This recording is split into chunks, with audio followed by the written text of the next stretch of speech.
I'm Brittany Lewis with Forbes Breaking News. White House Press Secretary Karine Jean-Pierre made remarks during a press briefing on Monday. The press secretary discussed President Biden's decision to invoke the Defense Production Act to build clean energy, particularly solar panels. She was pressed by a reporter on what the exact emergency was that necessitated the act. Recently, solar installations in the U.S. have been put on hold due to a trade dispute with Chinese manufacturers. The president is aiming to combine his plans to increase U.S. manufacturing and renewable energy generation with the act.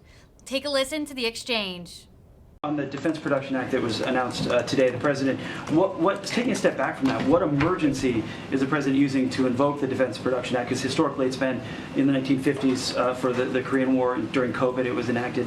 What emergency is it, or what's the real emergency in the solar industry for the Defense Production Act? So let me, I was going to say first, the president, when he takes the Defense Production Act, is to make sure that he's delivering for the American people. It is an important tool that he has used a couple of times, and it has been incredibly effective.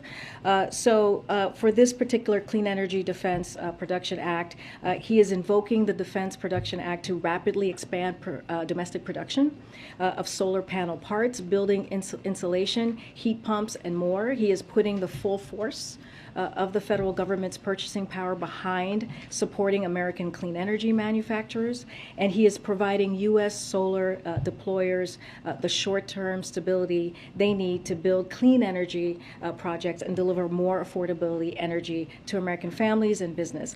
Altogether, these historic actions will cut costs for American families, strengthen our power grid, and tackle the climate crisis. And with a stronger clean energy arsenal, the United States can be an even stronger partner to our allies, especially in the face of Putin's war in Ukraine. What's the emergency in the solar industry?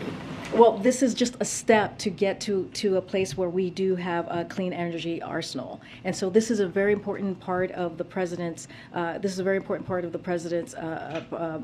agenda in getting to that clean energy system that he's been talking about since he walked into the administration. So this is that, and this is a way that we felt that we can act to get moving in that way. I'll come back up front. Go ahead.